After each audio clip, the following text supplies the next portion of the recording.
UGC net के examination में सबसे बड़ी दिक्कत ये आती है कि अगर मेरा कंप्यूटर बेस्ड एग्जामिनेशन है तो मैं अपना डेटा इंटरप्रिटेशन कैसे करूं, बिकॉज वो बहुत ही बड़ा डेटा होता है, मैं कैसे उसे एनालाइज करूं।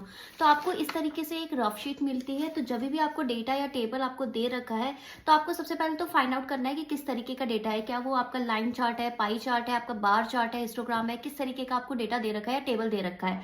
उसके बाद आपको देखना है कि क्या क्या उसमें कॉन्सेप्ट, आप उसके सारे क्वेश्चन एक बार पढ़ लीजिए कि क्या कॉन्सेप्ट उसमें रिक्वायर्ड है। बिकॉज मोस्टली आपको डेटा में या तो एवरेज पूछ लेंगे या रेशियो पूछ लेंगे या percentage, profit and loss, simple interest, इस तरीके का ही आपसे पूछ लेंगे। उससे ज्यादा चीजें नहीं होती। ठीक है, तो आपको ये देख लेना है। जैसे आपको ये सारी चीजें आ गई तो आप ना 2-3 ऐसे फॉर्मूले यहाँ पे कॉर्नर में आपको लिख देने हैं कि अच्छा ये टॉपिक है, इस रिलेटेड ये फॉर्मूले हैं। नंबर्स लिख लो जो जो दे रखे हैं। ठीक है, क्वेश्चन में कि क्वेश्चन में क्या पूछ रखा है, A1 ABCDE करके, ठीक है, ABCDE करके सारे लिख लो। एवरेज, प्रॉफिट, लॉस, इस तरीके से आप टॉपिक लिख लो।